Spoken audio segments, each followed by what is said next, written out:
Bonjour à tous. Grand merci à toute la grande famille de l'espace éthique pour mettre en place, pour organiser des journées aussi stimulantes que celle-ci et puis beaucoup d'autres. Je vais vous proposer donc une réflexion très méta par rapport aux propos de la journée sur la question de l'habiter. C'est une question qui m'a semblé particulièrement importante au niveau de l'éthique de la santé, bien sûr, mais qui re-questionne aussi plus largement au niveau sociétal le rapport que l'on entretient à notre espace, qui, j'ai l'impression de le constater, est un rapport de plus en plus utilitariste. Mais nous n'allons pas être trop méta quand même, nous allons travailler sur les lieux de soins. C'est intéressant parce que la plupart du temps, on travaille plus sur le temps du soin que sur les lieux du soin. Et évidemment, vous savez que philosophiquement, mais aussi anthropologiquement, il est très difficile de penser, dans nos sociétés en tout cas, le temps sans l'espace. Donc ma proposition, c'est de vous faire une petite introduction anthropologique sur la question des lieux du soin. Approche anthropologique sur la question du lieu du soin, c'est-à-dire que c'est moins le lieu qui nous intéresse en tant que tel que les représentations, c'est-à-dire notre manière de voir le lieu, qui va définir notre rapport au lieu et qui va orienter les usages que l'on en fait. Je me tiendrai à un point de vue, puisqu'on parle de manière de voir, on parle de regard, je m'en tiendrai au point de vue du patient, car j'ai plus travaillé cette question de ce point de vue-là que du point de vue des professionnels qui sans doute auront beaucoup de choses à dire sur cette question de l'habiter. Pour poser quelques jalons de notre réflexion, il faut voir qu'aujourd'hui, les lieux de soins, et c'est peut-être pas qu'aujourd'hui d'ailleurs, sont des lieux de nécessité. Les lieux de nécessité, des lieux de la nécessité, dont l'exemple par excellence est l'exemple qui va nous occuper aujourd'hui, qui est l'exemple de l'hôpital, mais pas seulement. Mais pas seulement. Ce sont des lieux qui sont orientés, donc, vous le savez mieux que moi, vers l'efficacité thérapeutique. Et donc l'espace va être aménagé en fonction de cette efficacité thérapeutique. D'autant plus dans le contexte actuel qui a été rappelé en introduction, où nous avons de moins en moins de lits, pour reprendre la formule politique. Donc on va être dans un rapport au lieu qui va être un rapport d'optimisation. À la fois parce que c'est un lieu dédié à l'efficacité, mais en même temps parce qu'il y a une crise dans ce lieu. Donc un rapport d'optimisation au lieu qui va de plus en plus amener une forme de rationalisation du soin. Ce que je voudrais faire ce matin, dans la réflexion que je vais vous proposer, c'est de questionner ce lieu sous l'angle de l'habiter, ce qui peut paraître un peu étrange de l'idée de se dire qu'on peut habiter dans un hôpital. On a souvent tendance à dire non pas qu'on habite dans un hôpital, mais qu'on séjourne. Un hôpital du côté du patient en tout cas. Mais parfois le séjour est long et parfois le séjour est jusqu'à la mort. Je voudrais commencer cette réflexion en vous parlant d'un ami à moi qui a été en soins intensifs pendant une très longue période, il y a de ça quelques années. Soins intensifs avec de grosses incertitudes sur l'issue de ces soins. Donc une épreuve monumentale sur une épreuve de la maladie, sur une épreuve lourde de sens, avec un réel combat pour la vie, c'est-à-dire contre la mort. Lorsque j'ai rencontré mon ami à la sortie des soins intensifs, il m'a fait part d'emblée d'une épreuve non sur le plan du sens, mais sur le plan de l'habiter.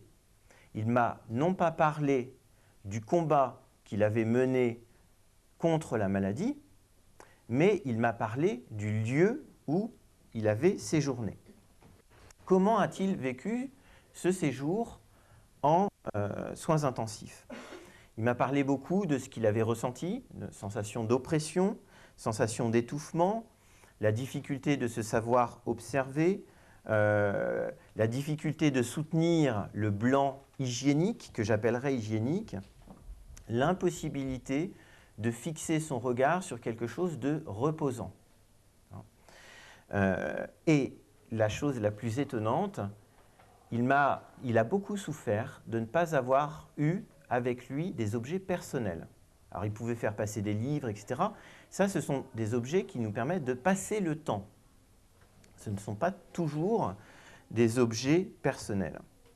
D'où la question qu'on va se poser pendant ma proposition, comment habiter la nécessité? Alors comment habiter un espace de nécessité, mais plus largement, comment habiter la nécessité? Vous voyez au travers de cette anecdote mon ami relatait une forme de suffocation. Hein, on dit souvent qu'on manque d'oxygène quand on est oppressé. Une insoutenable, je dirais une insoutenable nécessité, on pourrait se dire, la solution, ça serait de ménager des pas de côté par rapport à cette nécessité. Je voudrais explorer cette voie latérale, on pourrait dire, des pas de côté, avec une notion qui est empruntée à un anthropologue, qui est aussi un grand ami, qui est Albert Piette, et qui a forgé une notion qui s'appelle la reposité. Une formulation assez poétique. Mais avant de commencer ça, je voudrais jouer au philosophe, peut-être maladroitement, vous m'en excuserez, les philosophes qui sont présents dans la salle. Je voudrais jouer un peu avec l'étymologie, parce que je trouve que c'est toujours une bonne entrée en matière, et questionner les liens entre plusieurs mots. L'habiter, l'habit, l'habitat, l'habitude et l'habitus va venir. Le terme d'habiter, je ne m'y attendais pas du tout, vient du latin habitare qui signifie tenir. Tenir, c'est quand même tout à fait étonnant. Il nous semble qu'on est à des années-lumière du sens qu'on lui donne aujourd'hui. Mais vous allez voir qu'on n'est pas tant que ça à des années-lumière. Pourquoi? Parce que cela, l'habiter, ça nous rappelle évidemment l'habit que l'on porte. Et l'habit que l'on porte, on appelle aussi la tenue. Donc on retrouve dans cet usage contemporain les formes originelles du terme d'habiter. Tenir, c'est à comprendre aussi dans le sens de demeurer. Je tiens, je demeure. Je tiens dans une ligne que je me suis fixée, je demeure dans cette ligne que je me suis fixée. Et là, vous voyez un autre sens contemporain. Je demeure, c'est devenu aussi la demeure. C'est-à-dire l'habitat, c'est-à-dire l'endroit où l'on vit, l'endroit où l'on reste, l'endroit où l'on tient, l'endroit où l'on demeure. Autre origine plus tardive du terme d'habiter, c'est avoir souvent. Et là se dessine l'idée, encore une fois dans la continuité de ce premier sens de tenir, l'idée de s'accoutumer. Et vous voyez poindre le mot qu'on utilise aujourd'hui, habitude. L'habitude, c'est ce que l'on a souvent, c'est ce qui nous permet de nous accoutumer à quelque chose. Et vient par-dessus tout ça l'habitus. L'habitus, vous en avez sans doute entendu parler, ça a été très démocratisé en sociologie notamment, avec quelqu'un comme Pierre Bourdieu, qui voyait l'habitus comme une matrice de comportement. Il se trouve que l'habitus est un terme beaucoup plus ancien, qui a été travaillé bien avant Pierre Bourdieu, et l'habitus renvoie à une manière d'être, elle est socialement construite et elle dit des choses notamment sur notre classe sociale. Mais l'habitus, c'est une manière d'être, ce qui nous permet de prolonger un peu la réflexion en se disant, finalement, l'habitude serait à ce moment-là une manière d'être ordinaire. Donc plusieurs mots, tenir, demeurer, avoir souvent, manière d'être. Ces étymologies me permettent de penser que la possibilité de durer, c'est une hypothèse hein, qui peut être discutée tout à l'heure, la possibilité de durer, étymologie tenir, demeurer, eh bien, la possibilité de durer tient à la faculté de ménager, tiendrait, c'est une hypothèse, à la faculté de ménager une manière d'être ordinaire. Est-ce que ça ne serait pas justement dans une forme de culture de l'ordinaire que l'on pourrait le mieux tenir? C'est ce que l'on va explorer. Pour cela, je vais vous parler de reposité et je vais surtout, un peu en amont de cette notion d'Albert Piette, qui est un anthropologue parisien, je vais vous parler d'une autre notion terriblement passionnante, qui est la notion de mode mineur de la réalité. Ça n'a rien à voir avec le mode mineur en musique, ce mode mineur de la réalité. Et je vais faire une petite histoire de ce mode mineur dans les travaux d'Albert Piette, qui a écrit beaucoup de livres sur cette notion-là. Albert Piette, c'est un anthropologue. Un anthropologue, c'est quelqu'un qui va questionner nos manières de voir, nos représentations, et il va faire ce que l'on appelle du terrain. Du terrain, c'est-à-dire que pour comprendre un groupe, on va vivre avec ce groupe. C'est ce qu'on appelle en anthropologie l'observation participante. Albert Piette va travailler sur l'activité rituelle. L'activité rituelle, et il va être un observateur, donc il va observer des rites. Lui, il a plus particulièrement travaillé sur des questions liées au monde catholique. Ce n'est pas ce qu'on appelle un anthropologue fasciné par le lointain, mais il a travaillé sur le monde catholique. Et le rite est compris en anthropologie comme une mise en scène du mythe.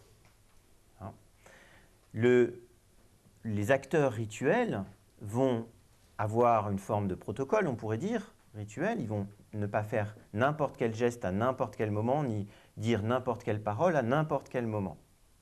Et souvent, l'attention de l'observateur va justement porter sur le geste des acteurs du rituel, sur les gestes des acteurs du rituel, ou sur les paroles des acteurs du rituel.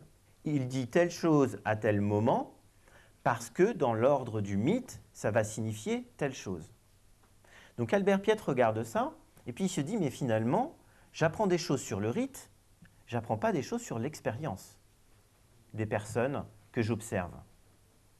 Un peu comme, finalement, si ma description était un compte-rendu du mythe, une synthèse du rite, une trame idéale du rite. Le rite se passe comme ça parce qu'il doit se passer comme ça. À côté de ça, Albert Piette va remarquer un certain nombre de comportements latéraux. Je suis en train d'observer dans cette salle. Quels sont ces comportements latéraux? Ces comportements latéraux, ce sont des regards de côté. Ce sont des gens qui vont regarder leur téléphone.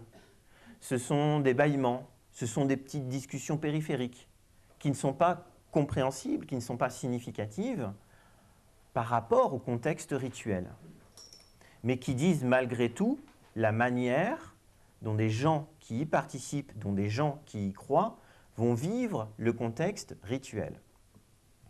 Albert Piette va poser aux acteurs du rite la question suivante. Donc on est dans un contexte catholique, il travaille sur la messe. Vous savez que la messe, quand même, c'est pas rien. Pour les catholiques, pour les croyants, c'est la réelle présence du Christ, etc. Le Christ est parmi nous, c'est la réelle présence. Et Albert Piette va leur dire, mais écoutez, vous me dites que Dieu est réellement présent, mais regardez, vous bâillez, vous discutez avec votre voisine de ce que vous allez préparer ce soir pour dîner, vous êtes en train de discuter de la série Netflix d'hier soir. Vous n'êtes pas, on imagine que si le Christ apparaissait là, comme ça, devant nous, vous ne seriez pas du tout dans cet état latéral, dans ces comportements latéraux. Et là, les gens, un petit peu ennuyés, parce que bon, ils sont un peu pris au dépourvu, ils vont avoir une réponse extraordinaire. Ils vont dire, c'est humain. Quand on est pris à défaut, on dit souvent c'est humain. Avec un certain dédain, c'est humain. Hein, ça ne vaut pas le coup qu'on y prête attention. Hein, c'est un peu comme parler d'une forme de faiblesse humaine. Le génie d'Albert Piette, ça va être de dire, eh bien, puisque c'est humain, c'est l'objet même de l'anthropologie. Hein, l'anthropologie, donc, la science, une science de l'homme. Et c'est là qu'il va parler de mode mineur.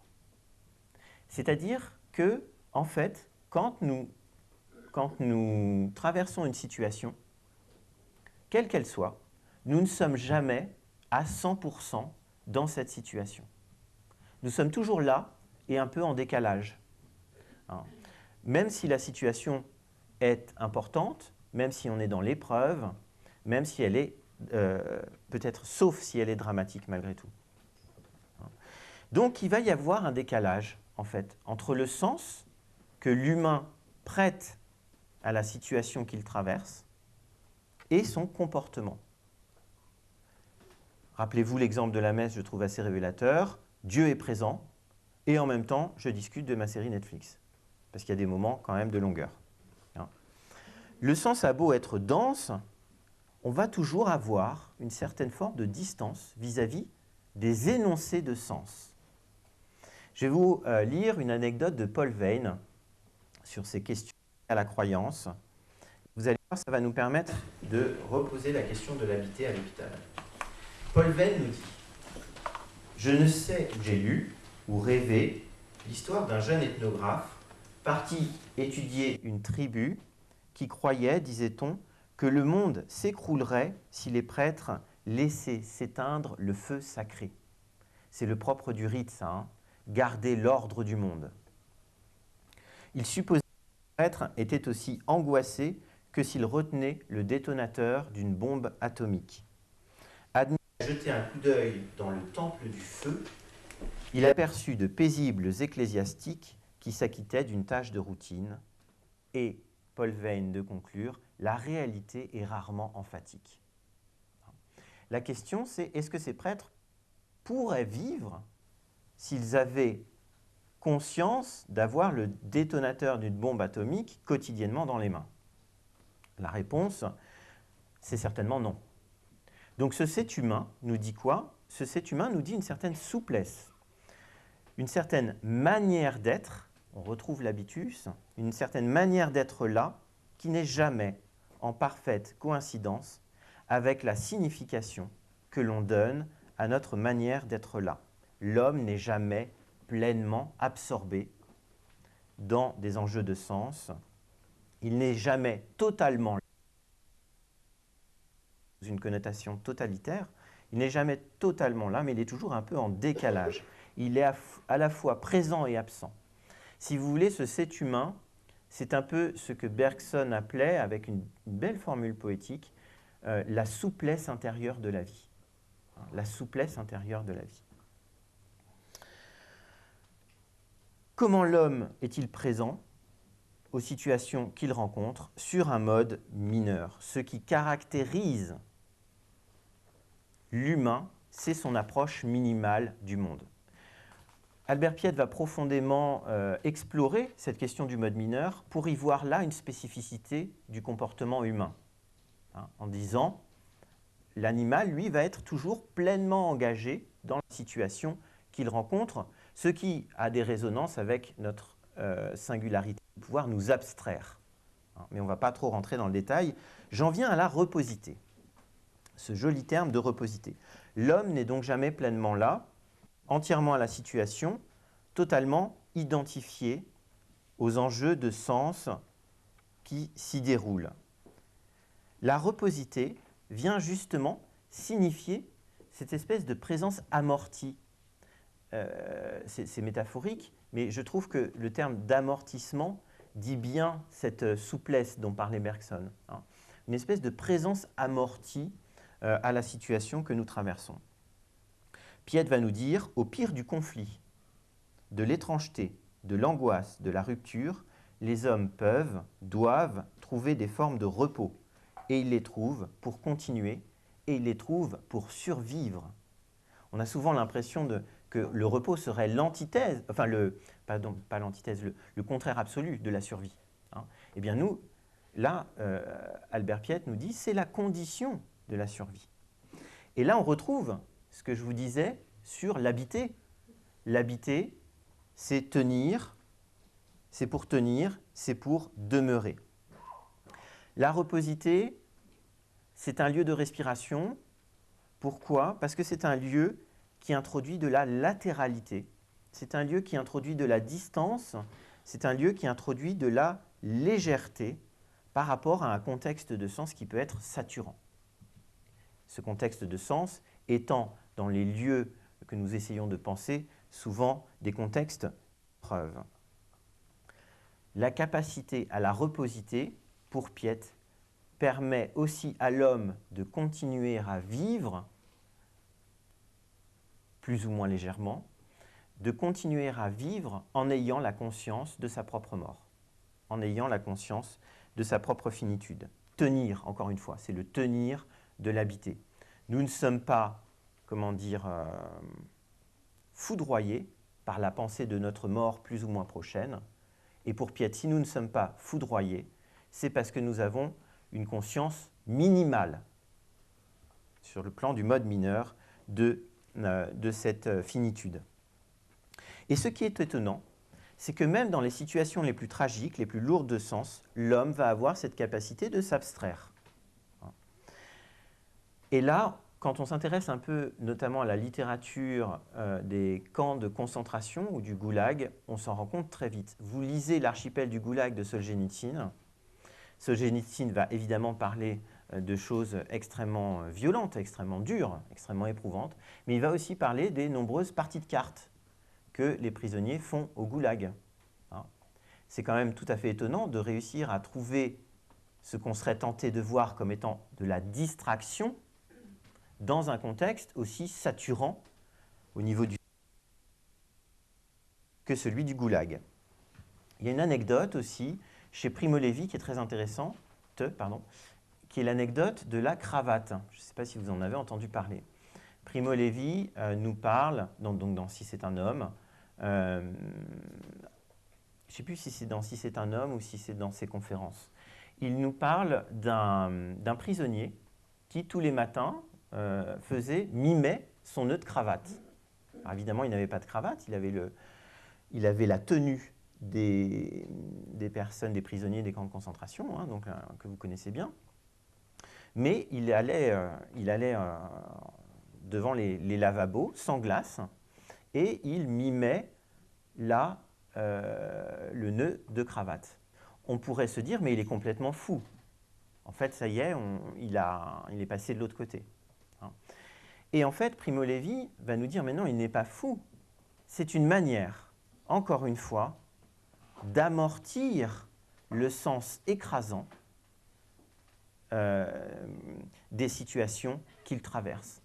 C'est une manière de se ménager un pas de côté, et dans cette manière de se ménager un pas de côté, eh bien, il va protéger, sauvegarder son humanité face à l'entreprise de déshumanisation nazie. À propos de ça, Primo Levi va s'étonner, je le cite, de la faculté de s'écrire une coquille, de dresser autour de soi une fragile barrière de défense, même dans des circonstances apparemment désespérées. Donc cette faculté est un phénomène stupéfiant qui demanderait à être étudié de près. Il s'agit là d'un précieux travail d'adaptation, en partie passif et inconscient, en partie actif. En partie passif, en partie actif, je trouve qu'on retrouve bien là l'idée de reposité d'Albert Piette. C'est-à-dire que dans les pires situations, l'homme va avoir une singulière capacité à se réfugier dans de toutes petites choses. Dans de toutes petites choses qui lui permettent de se dégager, presque au sens physique du terme, de se dégager d'un contexte de vie insupportable en trouvant un espace de liberté, en trouvant un espace d'humanisation. La reposité est une manière d'habiter, ou en tout cas peut-être une manière de rendre habitable une dimension tragique. L'ordinaire, l'habitude, intervient comme une forme de protection contre l'étrangeté et l'impensable de la mort. C'est un appui plutôt qu'un point, un appui symbolique dans l'épreuve. La familiarité, enfin l'ordinaire, va finalement déboucher sur une forme de familiarité dans l'expérience de l'épreuve. Dans l'expérience de l'épreuve, il s'agit à ce moment-là de chercher ce qui est habituel. Et ce qui est habituel, et je pense que ça fera écho sans doute avec nos conversations de ce matin, ça fera écho à d'autres interventions. Chercher ce qui est habituel, c'est quoi? C'est chercher ce que nous reconnaissons. Mais plus loin que ça, ce serait même chercher ce en quoi nous nous reconnaissons. Donc vous voyez, l'épreuve de la maladie va finalement pouvoir être amortie par ce pas de côté que constitue la familiarité, que constitue l'habitude, que constitue l'ordinaire. Je me souviens, en discutant avec des infirmières, elles me parlaient d'une malade en phase terminale, d'un cancer, je ne me souviens plus lequel. Et évidemment, cette malade avait beaucoup de chimiothérapie et elle perdait ses cheveux, ce qui est un grand classique. Et en fait, elle allait surinvestir sa coupe de cheveux. Alors, elle n'en était pas tout à fait encore à prendre des perruques, mais elle allait surinvestir sa coupe de cheveux en multipliant les soins capillaires, les colorations, etc., etc. Et ça, pendant plusieurs heures par jour. On pourrait se dire, c'est quand même bizarre qu'elle, dans cette situation-là, qu'elle pense à ses cheveux. On pourrait presque se dire, mais ne serait-ce pas du déni? Tant ça pourrait paraître futile de se concentrer sur ses cheveux, alors même que c'est la mort qui commence à se dire.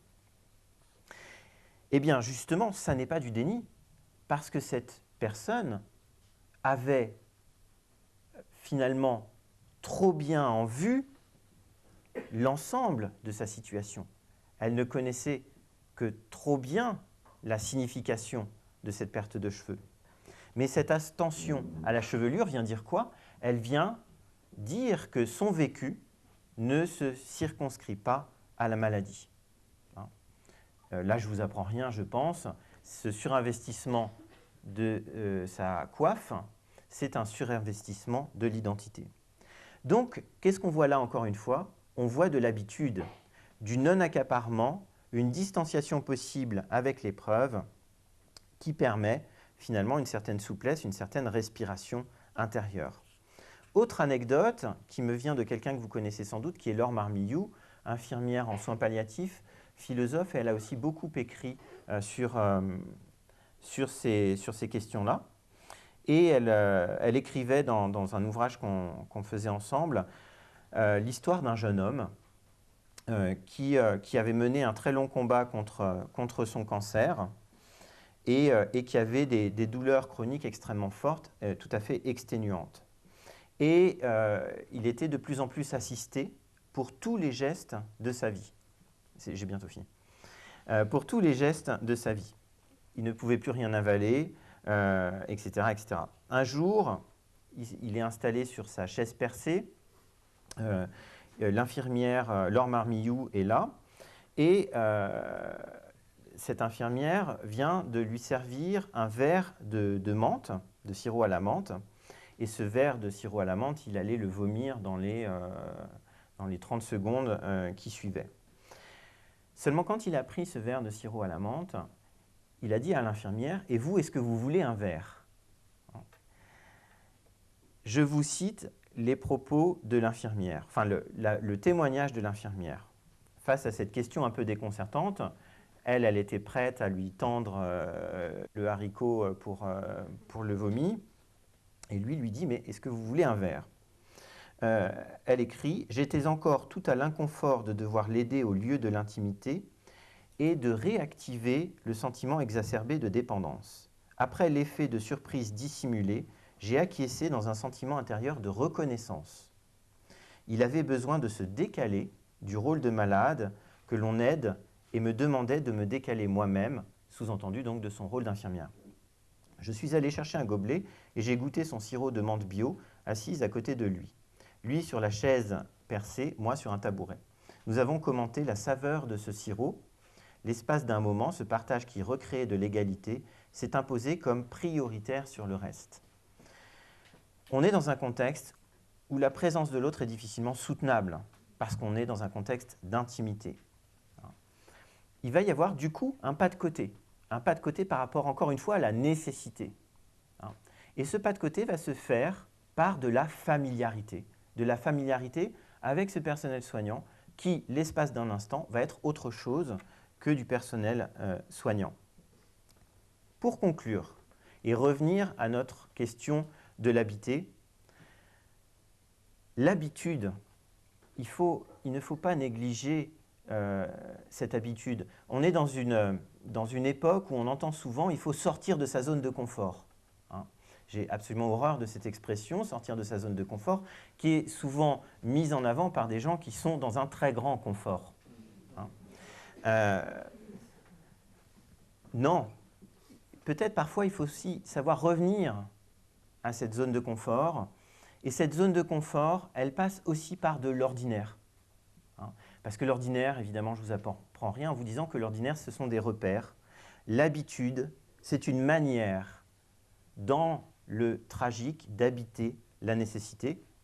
C'est une manière, l'habitude, de ramener de l'ordinaire dans l'épreuve.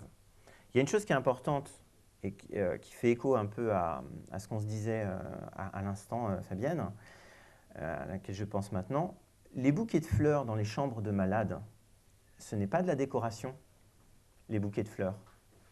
Les bouquets de fleurs, c'est quelque chose qui est beau, c'est quelque chose sur lequel le regard du malade peut venir se reposer, c'est quelque chose qui fait un pas de côté par rapport à ce lieu où on va optimiser l'efficacité, à ce lieu tout entier tourné vers ce qui est utile. Ce n'est pas pour rien que de plus en plus, les espaces de soins font venir des tableaux, font venir finalement ce qu'il ne faut surtout pas appeler de la décoration. La reposité, c'est une manière, au travers notamment des bouquets de fleurs, des tableaux, de se soustraire à la prégnance du sens, à ce côté irrespirable du sens. Je vous remercie pour votre écoute.